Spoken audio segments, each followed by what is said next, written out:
Hello and welcome to another Frontline recap. We'll be looking at major events in the week around Russia and the war in Ukraine and discussing some of the Times Radio's expert analysis that there has been. But first of all, we're going to talk about the start of the peace negotiations between the Americans and the Russians in Saudi Arabia. I came away today convinced that they are willing to begin to engage in a serious process to determine how quickly and through what mechanism can an end be brought to this war. Whether we can ultimately reach that outcome will obviously depend on every side in this conflict's willingness to agree to certain things. In order to bring an end to any conflict, there has to be concessions made by all sides. We're not going to predetermine what those are. We're certainly not going to negotiate this today or in a press conference for that matter. But and there are other parties that have sanctions. The European Union is going to have to be at the table at some point because they have sanctions as well that have been imposed. This needs to be a permanent end to the war and not a temporary end as we've seen in the past. We know just the practical reality is that there is going to be some discussion of territory and there's going to be discussion of security guarantees. We discussed it afterwards. We couldn't have imagined a better result after this session. It was very, very solid. Разговор был, я считаю, очень полезный. The conversation was, I believe, very useful. We did not just listen, but we heard each other, and I have reason to believe that the American side has become more aware of our position, which we have once again set out in detail and with concrete examples based on President Putin's public speeches. Мы объяснили нашим сегодняшним собеседникам, что мы очень хорошо отметили. We explained to our interlocutors today that we are very carefully noting that the President Trump on several occasions had been the first of all Western leaders who said that dragging Ukraine into NATO was one of the main reasons for what is going on today. It would have been one of Biden and his administration's biggest mistakes. And if Trump was the president then, he would not allow this to happen. И поэтому объяснили мы сегодня. We explained today that the appearance of armed forces from the same NATO countries, but under some different flag, the European Union or under national flags, does not change anything in this regard. Of course, this is unacceptable to us. Well, I would say it's a long road ahead, many differences. We need to manage expectations. But this dialogue of two, strategic powers in the world is very important. And the world is a much safer place now when this dialogue started to happen. So you'll have seen in that clip some clear comments coming out in the way that people thought about the negotiations. From a negotiating point of view, a lot of people have questioned whether it was right and proper for the Americans to sit down with the Russians without having the Ukrainians and members of the EU and other international players there. I actually think it was exactly right for the Americans to sit down with the Russians because we know what President Zelensky's peace plan is. He presented it to Donald Trump before Trump's inauguration. He's been back to Washington to present it again. He's presented it to all of the European and NATO leaders. So they're aware of what Zelensky's start point is. The Americans know what they want to try and achieve, I think. But nobody knew what the Russian start point was. And I expected at this opening negotiation with the Russians would be for the Americans to go in and sit opposite the Russians and tell them what they wanted their start point to be, to get everyone on the same sheet of paper. Once you get everyone on the same sheet of paper, you've then got the basis of being able to negotiate all together. It seems as if the Russians dictated to the American team what the start point was going to be, and that is nowhere near on the same sheet of paper as the Ukrainians or the rest of the international community. So where this is going to go, it's anyone's guess at the moment, but we're certainly going to get an awful lot more sound bites out of it and an awful lot more analysis. Difficult times. And if the Russians are allowed to continue to dictate the pace of things, and dictate what Donald Trump and his top team are doing, then the Russians will see that as a victory and continue to exploit it. Of course, the American team in Saudi were a very junior team, very inexperienced team on the world stage compared to the Russian team led by their foreign minister Lavrov, who is a wily, old, very experienced diplomat and knows how to manipulate others. He clearly did it. And as you've seen with Putin's reaction, he says he will sit and talk to Zelensky. Well, I think Putin was told by the Trump team he's going to have to talk to Zelensky, and he knows that. But there was, as ever, that little dig in saying, even though he was not the legitimate president, and he's referring to the fact that there haven't been elections in Ukraine since Russia's re-invasion of Ukraine 3 years ago. Now, that's the Ukrainian constitution. The Ukrainian constitution, when there's martial law, does not allow there to be elections. But it seems that this illegitimate claim over Zelensky's presidency is something that Donald Trump has picked up and reiterated as well. Where that's going to go, why it's happening, I don't know at the moment. It's too early to speculate. And then Putin came out with this really strange claim, as he tends to do in different things, that the Russians had pushed the Ukrainians out of Kursk and had actually crossed the border into Ukraine from Kursk. The Ukrainian response to that was, no, they haven't. And the reality is, no, they haven't. Why Putin's doing this? It's him wrestling the information domain. He's trying to dictate the way people are thinking. It's a typical Vladimir Putin and Russian tactic. Our next piece of analysis is from General Richard Sharef, who was the Deputy Supreme Commander at NATO and was my old boss for a while. And everything that he says in his analysis of Russia and Russia's ability and what Russia's likely to do from a military perspective is spot on. I don't disagree with anything that he says. And the way that threat will impact not just the UK, but Europe and the Baltic states, and the way Putin thinks, and the way this could be a domino effect to a wider European conflict. Again, he's spot on. Of course, he's written a book about this when just as he left the army, and a lot of what plays out in that book is what he's been talking about here. But that's the reality of where we live at the moment and the times that we live in. It's not a novel. And Putin is riding on Trump's coattails here and feels as if he's on the ascendancy. Why Trump is doing this, why he's giving him this voice, letting Russia feel as if they're back at the top table again, we don't know. We just don't have enough information for that. But Richard Sharef's analysis of how this could turn into a wider European conflict, how the Baltics could be next, how Russia could use the fact that in the Baltic states there are significant minorities of individuals who identify themselves as ethnic Russians as an excuse to come in and try and deal with the Baltics. His analysis of how Trump is starting to undermine NATO and a lot of the other institutions across Europe is completely accurate. What does Putin want? Putin wants to decouple America from European security.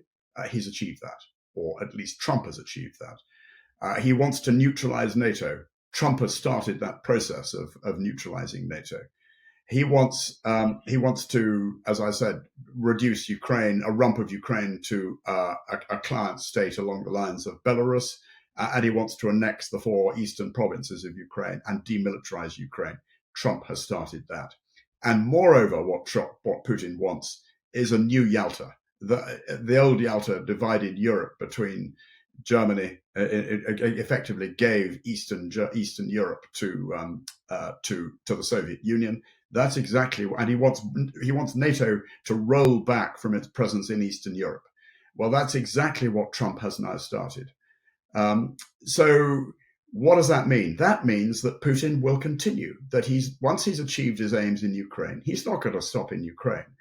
He's already started in Moldova, Georgia, and already started with an electoral manipulation in Romania. I think he will turn his attention to the Baltic states, which were part of the Soviet, annexed by the Soviet Union. They were part of the Tsarist Empire. And Putin, like other Russians, will think of the Baltic states as naturally belonging to Russia. Where does that take us? They are close allies of this country and the rest of the European nations. And therefore, that means that we will almost certainly be in a state of war with Russia over that if they try to have a go at the Baltic states. So do you subscribe to the theory that we will be at war with Russia within what period of time? I think the events of the last week have made the likelihood of war with Russia within the next 3 to 5 years much, much more likely. It's a terrifying thought. I just wanted to Right, one ask you. caveat, if I may, Kate. Go on. Yes. Therefore, and the way to prevent that is strong defense, to spend money on defense, to be prepared for the worst case, because that is the only way we are going to deter Russia. I'm not sure you're going to get that 3% GDP spending on defense by sorry. I'm not sure you're going to get that commitment by Keir Starmer before he goes to Washington, but I suppose you've made a good bid there and you can hope. I just want to ask you finally, if you flip the coin, how dependent do you think Europe is on Ukraine keeping its sovereignty, its independent armed forces, and control of its innovations and its defense to ensure its own future security, that it doesn't fall into the hands of the Russians? Really, really important, because if Ukraine were to fall into the hands of the Russians as a client state, it would bring Russia, with all the capability that Ukraine has built in the last 3 years and the technical expertise, right up to the borders of the NATO alliance, and make it even more likely, as I said earlier, that prospect of war with Russia. And our final video is Mark Galotti, and this was him being interviewed before the Saudi Arabian negotiations between the Americans and the Russians. But what he does is he outlines, the foundations of where we are, the foundations of Putin's thinking, where Putin wants to go. And I was particularly taken by the fact he explains why Putin doesn't see Ukraine as a legitimate country, why Putin thinks from a historical perspective the creation of Ukraine by Lenin was a wrong move. But again, he explains how Putin's motivation the whole way through is effectively the recreation of the old Soviet Union. Again, agreeing with Richard Sharef's comments, which were made after the Saudi negotiations between the Americans and the Russians. So if you want to get an understanding of what the foundation is that's led to Putin's thinking, and that'll give an understanding as to the psyche as to how he's going to try and exploit the position he's in at the moment, then Mark's video is one that I highly recommend. Putin and his tame propagandists will claim this is a grand victory. Remember, Putin himself doesn't really think Ukraine exists. He sees this as a wider conflict with NATO and the West, and that's how they will spin it. Not only did we take on the most powerful military alliance in the world, but we have wrenched control over those bits of Ukraine which were settled by Russian speakers, and we ensured that we can protect them against this neo-Nazi regime. All absolute nonsense, but nonetheless, sort of a plausible collection of lies. And I think, again, very hard to crawl into the deep, dark recesses of Putin's brain. But my suspicion is that more than anything else, he will see this as wrenching survival out of the jaws of what looked like potential defeat. We shouldn't forget just how at different times in the past 3 years, Putin has very much looked on the ropes, whether it was because his own Wagner mercenary army mutinied, whether it's because, initially there were thoughts that the Russian economy could implode. As is, he's now been given the chance to actually grab something that looks like a victory of sorts. But although most Russians will probably go along with it, because frankly they're just happy for the war to be over, and if they have to claim to believe it's a victory, they'll say that that's what they believe. But I think everyone will know otherwise. But the idea that this then emboldens him to further attack, we still can't get away from the fact that Putin failed to defeat Ukraine, let alone NATO. That his war machine, or certainly his ground forces, are in absolute disarray. An army which in January 2022 was configured for rapid combined arms, mechanized thrusts, is now essentially fighting a war where the basic unit is a dozen guys advancing against a tree line on foot.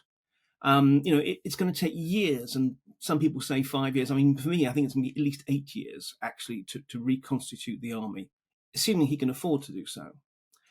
In that circumstance, whatever he may claim to the Russian media, the thought that he will actually think this is enough of a victory that I can then take on Europe, especially because, in 8 years' time, presumably, hopefully, Europe will have been arming itself and actually will be in a much more serious position. I still find that quite implausible, because when it comes down to it, from Putin's point of view, Ukraine was and is special. It's that piece of land that essentially he thinks, well, at least the eastern side of it, is Russian. He blames Lenin for having created a Ukrainian Soviet Socialist Republic at the beginning of the creation of the Soviet Union. He very much thinks that this is an artificial state. He's not said anything of the sort about Finland or Estonia or Poland or whatever. He may have grudges there, but he doesn't think they're rightfully part of Russia. What about in 5, 8, 10 years' time, him moving on the rest of Ukraine, thinking, look, I see us all as one Russian people. I want to get rid of, whether it's the Zelensky regime then or the administration then, who knows? But, I want a different leadership in Kyiv. Is that more realistic than him moving, say, on one of the Baltic states? I mean, certainly more realistic. But again, I mean, if we say sort of, in that period, firstly, we don't know if Putin's going to be around at that point. Trump will not be around by that point. Remember, he's going to be a one-term president. And more to the point, look, the Ukrainians are not going to be sitting back in that time. I think it's very clear that the Ukrainians will be looking to arm themselves. And Zelensky himself has essentially alluded to the kind of strategic options that Ukraine has, which is if it's not going to be inside NATO with the Article 5 guarantee that embodies, or that it doesn't have essentially analogous guarantees, it may well be that Ukraine will feel it has no option but to go nuclear, but to actually build up its own nuclear deterrence of sorts, which Ukraine could do. So I think one way or the other, even if Putin has that plan, and I wouldn't be surprised, even with a ceasefire, he might be thinking of it just as a sort of temporary lull. But once you're actually in that situation, once you've got peace, once you're realizing that you're having to spend, at the moment, 40% of the entire Russian budget goes on defense and security. That is not sustainable in the long term. And it may be that he harbors such dreams, but I think in that 5 years or whenever period, I think he will realize that he's up against a much, much tougher Ukraine and may well be in an entirely different political situation. So that's our recap for this week. Thank you very much indeed for watching. I'm Philip Ingram. Goodbye.